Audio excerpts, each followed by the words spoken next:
Everybody, this is Dream, and we have a 7-game slate for FanDuel in the main slate that starts at 6:40 Eastern today. We have a pretty good slate. There's a lot of good pitchers pitching, and then we have some bad teams against bad pitching, and then we have one or two teams that are against pitchers that we can take advantage of, hopefully. And we have a game at Colorado, so there you go. And both teams in that are not very good. But they can be good at Colorado. So that just throws another monkey wrench in this entire thing. So we have lots of pitchers available, including Serger, Kyle Wright, Peyton Kershaw, and others. My stackable teams are Baltimore, San Francisco, Atlanta, and Colorado, with a mini stack added to the LA Dodgers. It's a wonky day when it comes to pitching. We got a lot of good pitchers that have been really hit and miss lately, and so it's really going to be difficult to like differentiate one to another. But I'll go through. I'm just going to go through the pitchers because I don't really know who to recommend from the perspective of. I think the best guy is Max Scherzer, obviously. The only issue with him is he might be on a pitch count because he's coming back from injury. But he's had some really big games, but he's also been having some off games occasionally. But he's been the most consistent for FanDuel purposes. Remember, on FanDuel, strikeouts are more important, and you can give up a couple earned runs, and it won't hurt you that bad. And he kind of fits in this bill where he has a lot more inconsistency based on his points on DraftKings than he does on FanDuel, so he looks safer. But again, he might be on a pitch count, so if that's the case, then he has some risk associated. Plus, Milwaukee is a pretty decent hitting team, and he has he's facing one of the better teams on the slate when it comes to the good pitchers. As for the next guy that I'm going to mention is Corbin Burns. Let's see, where is he? Corbin. Uh-oh. Well, Corbin Burns isn't listed on FanDuel yet for some reason. But anyway, it's not showing that. Okay. That's odd. Anyhow, well, he's pitching against the New York Mets, and he's also got 50-point upside, just like Scherzer has. But he is in the last 5 games, he's had 3 games under 20 fantasy points. And the Mets are trying to win their division and trying and hitting the ball pretty well lately. I don't really love him in this matchup simply because of that, and he's just been kind of hit and miss lately. Kershaw is another guy that he looks kind of good on paper, but he's had 4 really bad outings in the last 10, and Arizona is a team that that you can get hits on, can get hits against a guy like him. Now, he had 46 points in his last game against Arizona, but he's just not getting the strikeouts that we really want to really solidify. If he gives up 4 or 5 runs, or even 3, I mean, you're going back down to 15 to 20 point game, and that's not ideal in this particular situation. We need to, he's also got to get deeper in games. He hasn't been really getting super deep in games.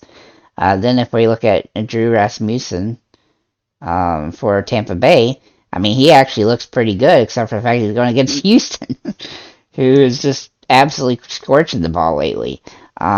And he's had some really up and down games. I mean, he has some games like against New York where he got 58 and had 10 strikeouts, but then against Toronto he had 1 strikeout and had 3 fantasy points. He's all over the place. He's the most all over the place option available on the slate, and he's against the worst team you could be against almost, with Houston as a good pitcher. Then we have Kyle Wright, who is actually in the best situation of all these guys against Washington. The issue with him is that in a couple games against bad teams like Oakland, he scored 0 points and 12 points against the Mets, and a couple other, St. Louis, 18 points. Now, he does have some upside in this, and I actually think he's pretty relatively safe. His price is a lot higher on FanDuel than it is on DraftKings, which is crazy, too. But his price seems a little bit overpriced, but he also seems a little safer than some of the other guys, simply because of his matchup, but it's still a little bit inconsistent. He's also getting wins, like he's leading, look at all these W's.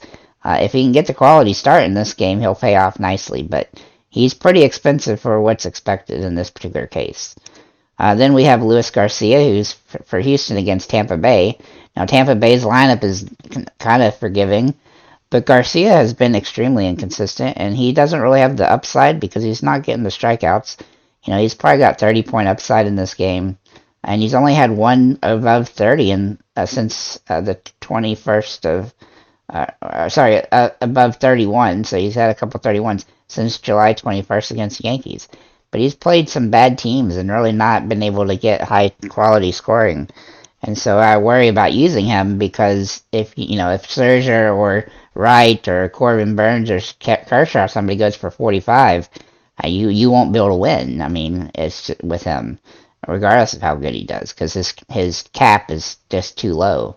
Then we have Merrill Kelly, who's a nice pitcher a lot of times, but he's facing the Dodgers, they look like they're going to be a really solid option. I think they're kind of a silent stack here. Now, he's been pretty consistent above 30. He's had some 25s and stuff, but he's also just not in a great position, like in the matchup, and the Dodgers are playing well, and this is going to be a good game for the Dodgers, I think, in this particular case. He did face them recently and got 30 fantasy points, but he gave up 3 earned runs. He did have 8 strikeouts, but I mean, that's as many strikeouts as he had in a lot of games. Now, he does have a little bit more strikeout upside than some of these other guys, but I feel like he's not as good of a pitcher. Like his Sierra is over 4, and I really think the Dodgers can take advantage. A lot of the guys on the Dodgers are hitting the ball extremely well right now. And really, the final guy I'm going to even talk about is going to be Edward Cabrera, who seems like he's going to be a pretty good pitcher, and he's been good this season in the games he's played, but he's not got the upside. He's not getting the strikeouts. As you can see, a lot of his scores are in the 20s and 30s, low 30s. And if you're gonna win a GPP or something, you can't cheapen out and get a guy that's capped at 35 points. You got to get a guy that's going to have 50-point upside. And honestly, there's just too many of those on the board to take the risk on a lower price guy, I think. But I still think he's somebody worth mentioning because he's going against the Cubs. But overall, he's not in a great spot. Then we have like bad teams like Miami, Baltimore, Detroit, Colorado, San Francisco, Washington, all playing against each other kind of, and actually have some plus matchups as a result. So let's go ahead and get into the players themselves. At catcher and first base, we have several good options. We have C.J. Cron for Colorado. Now, the rules on Colorado players. They stink on the road, they're great at home. And so, like, their splits and stuff don't matter as much because, like, their day-to-day splits, because you're going to see, like, in this, here's, like, a subsection of home games, and look at all these big scores. Here's a subsection of away games, small scores. Here's another section of away games, one good score, a bunch of small scores. Like and then you go back to being at home, and look, a big score again. It's just how these guys are, and every single player on their team, except for Iglesias, is this way. They score a heck of a lot of points at home, and a heck of a few points on the road. Now, if we look at the pitching situation, Jacob Junis is the pitcher against Colorado, and he's not a terrible pitcher. He even had a good game. I mean, he is a pretty terrible. He's not a great pitcher, but he had a pretty good game against Colorado at Colorado the last time out. I just don't expect that to happen again. This game has almost a 11.5 point run total, and I think this is a game that you almost have to stack. Not only that, but a lot of the guys on the team is pretty safe, and so you can stack them and get them cheap. Now, the next guy I'm going to talk about here is going to be Matt Olson. He has absolutely been abysmal lately. Look at all these zeros. But his price has come way down to $2,900, and he's playing against the Nationals, who are pitching one of the worst pitchers on the slates outside of Colorado, which is Corey Abbott. And he's definitely going to have a tremendous advantage here because Corey Abbott is bad against lefties, much worse than he is against right-handers. And, of course, Matt Olson's a lefty. If there's any place for Matt Olson to get out of his funk, this is the place to do it. And the crazy thing about all these games here that he's getting 0 for 4s and striking out a couple times, he's getting hits that are just going right at guys, and he's not getting he's just missing home runs. He's just, man, it's just rough for him. But I think that if there's any situation that you could take a risk and pay down for a guy, here it is, because he's cheap enough that you can fill out the other parts of the position, like make him your utility option or something. Another guy I really like though is Freddie Freeman, who, unlike Olsen, has absolutely just been killing the ball for the Dodgers. And as good as Merrill Kelly can be, this is going to be a tough matchup, and for him. Another guy I really like is Mountcastle from Baltimore. Mountcastle from Baltimore. Now he is potentially not going to play, but he should play as far as I can tell. His day to day is he should be back. He's been a little bit hit and miss lately, but he's got a nice plus matchup here against Detroit, and so I think he's in a good spot here. Baltimore is just so close to being a lock as a stack, but a lot of their guys aren't hitting the ball particularly well as of late. The last few, last 10 or so games. Will Smith's a guy I really like. I don't typically even try to get catchers on FanDuel a lot because they're much more inconsistent than first basemen tend to be, and there's usually a laundry list of first basemen to choose from. But he is in a good position, and so I think he's somebody you have to take into consideration, and he's been pretty good lately. I meant to change this to last 10 so we can see that. And then we have Taglia. How do I spell you? Let's just find him this way. First base. Are you not showing me? Taglia. Oh, here he is. Oh, I misspelled his name as Taglia. Sorry about that. Anyhow, so he has not been hitting the ball that well, but he's just like some of the other guys. You look at their home versus away, and it's just a wildly different thing. And so I think that he's somebody as kind of a Hail Mary option at first base. If you want to throw him into the utility as a Hail Mary home run threat, then you could definitely do that. At second base, we have Thairo Estrada for the San Francisco, and he's kind of a similar situation to Taglia, where he's got some advantage in this matchup, and he has done well here at Colorado in the past, and so we look for him to have a good day. Again, he's still a Hail Mary type of or secondary type of option, because he hasn't been particularly great lately, but he has upside. Jeez, this thing giving me lots of trouble. Sorry about that. Then we have Von Grisham for Atlanta. Now he's going to be back playing because Ozzie Albies hurt his finger and is done for the season.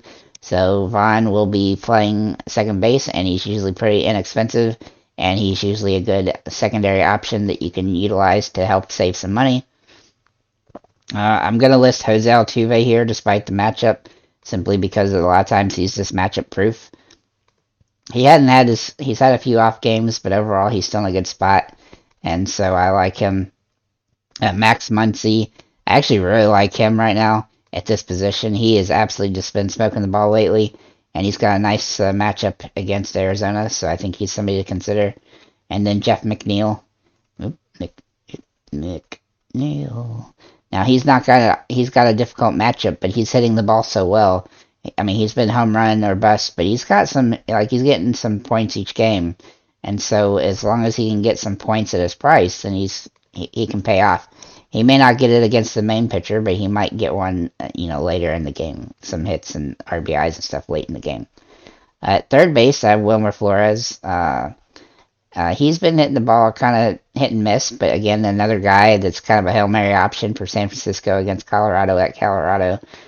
I mean, you could definitely stack a bunch of San Francisco guys and then pay up for some really good hitters if you wanted to against tougher opponents. Then we have Ryan McMahon for Colorado. He seems like almost a top-tier option here, if not a top tier. Like most guys, he tends to be better at home, but he's actually been doing pretty good on the road as well. There was a stretch where he wasn't the last road trip, but this road trip he was a little bit better against Chicago. This two Chicago teams, so I think he's in a great spot in this particular matchup against San Francisco. Austin Riley is a guy I like here. Now he hasn't been that good lately, but he's got a nice big plus matchup. He hasn't been as bad as Matt Olson has, so his price hasn't come down, but he's in a nice big old plus matchup here where he's got home run potential against Washington. And then we have Montero for Colorado, who's just in a great spot. He's kind of just like all the Colorado guys, does great at home, not so great on the road. But he's somebody to consider. Then we have Max Muncy, who I already talked about, and then Justin Turner. He's absolutely tearing up the ball lately. I find it really difficult to not like the Dodgers considering how good they've been playing.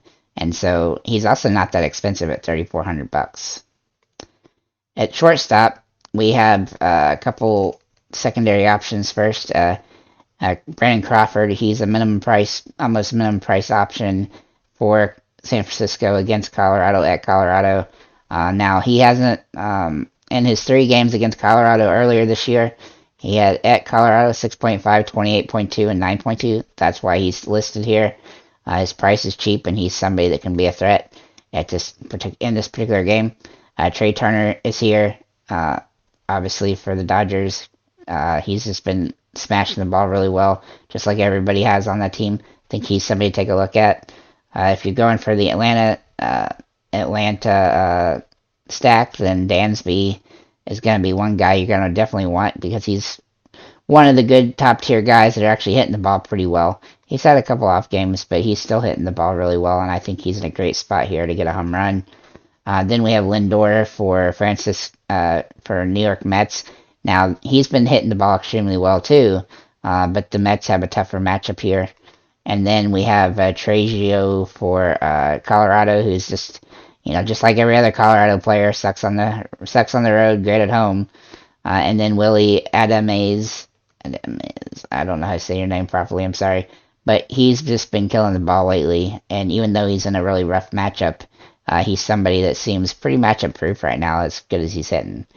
In the outfielders, we have Jock Peterson, who hasn't really been hitting the ball all that great, but again, we're in a situation in Colorado with a bad pitcher for him to hit against. Then we have Acuna, who is surprisingly under $4,000, and he's been hitting the ball extremely well the last few games. He's finally starting to get going, and I really like him in this matchup.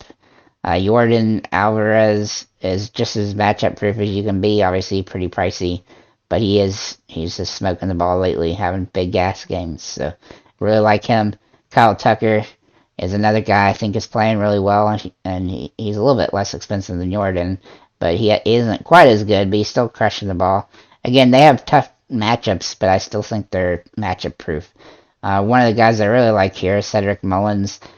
He's been hitting the ball well, and his price is only $3,000. I feel like he's underpriced for his potential production in this particular game, and a basically stackable situation for the Baltimore.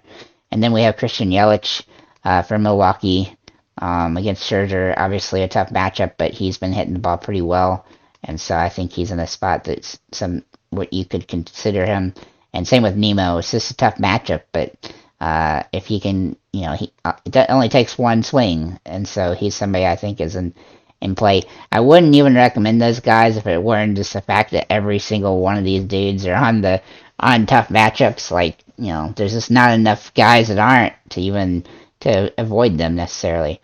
But we do have Michael Harris, who's absolutely been good lately.